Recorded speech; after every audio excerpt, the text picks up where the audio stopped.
Have you thought about how you're going to use your IRA and Roth IRA as a legacy, as part of that legacy plan that you have? What are you going to leave? Who are you going to leave it to? And how is that going to work? You know, a lot of my clients want to leave some money to charity.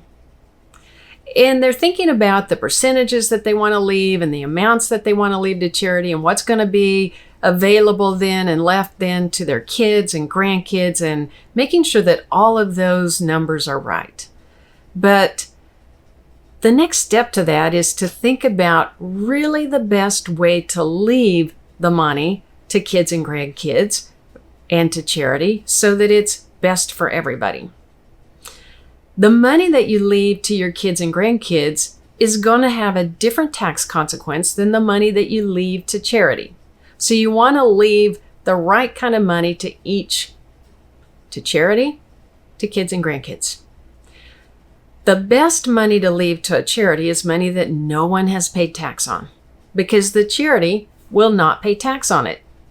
And your estate, your final tax returns, all of that gets the charitable deduction for this amount of money that has gone to charity. So it's not going to get taxed to you or your estate, and the charity is not going to pay tax on it.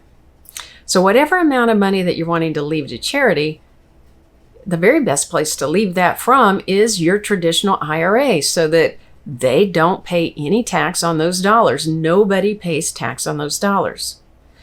The very best money to leave to your kids and grandkids is Roth IRA money, because that is tax-free, and they get to continue that tax-free status for another 10 years. So they get 10 more years of tax-free growth before they have to pull it out of that Roth IRA, and then it comes out tax-free. So that's the very best money to leave to your kids and grandkids. Life insurance is also tax-free. They get a step-up in basis on anything that's in a taxable brokerage account. You get a step-up in basis on real estate, but those things don't continue on tax-free for another 10 years. So that's why the Roth is the best for kids and grandkids. The IRA is the best for charities. Now, when you are first putting your plan in place, it might be pretty simple. Let's say that all of your money is in traditional IRA, that you're wanting to split up in this manner, and you're wanting to give 10% of your IRA, the money that's from your IRA, to your charity, and the other 90% to kids and grandkids. Well, it's really easy to say 10% of this account is going to go to charity, 90% to these other beneficiaries. But over time, if you start converting from that traditional IRA to a Roth IRA, so that you can shift the money so that you're paying some lower taxes on that IRA to get it shifted into the Roth IRA, and then setting it up where what your kids and grandkids will inherit is the Roth IRA. Well, then over time, you're going to have to make some adjustments to the beneficiaries.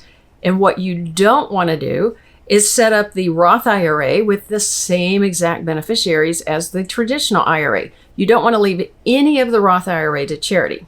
You want to leave traditional IRA to charity. So as you make that conversion, you're going to have to adjust the percentage of the traditional IRA that is going to charity so that they're still getting 10% overall. Leave 100% of the Roth IRA to your kids and grandkids, and whatever is not going to charity of the traditional IRA would also go to kids and grandkids. The goal would be over time, if you so desired, to have your kids and grandkids only get Roth IRA money, then you would get 90% of your traditional IRA shifted into the Roth. Kids and grandkids would get all of that. 10% would stay in the traditional IRA. Charity would get all of that. Charity is still getting 10% of the overall balance. Kids and grandkids are still getting 90% of the overall balance, but they're each getting the best kind of money for their situation tax-wise. And so that means that as you do your estate plan, you're having to look at your beneficiaries each year. You're having to make these adjustments each year to keep it in line with what your wishes are. But this is what will leave the very best legacy. to all the people you want to leave money to. So with that, be sure and subscribe, because I'm going to be sharing some more tips and things that you need to know for your retirement to help you be on your best path.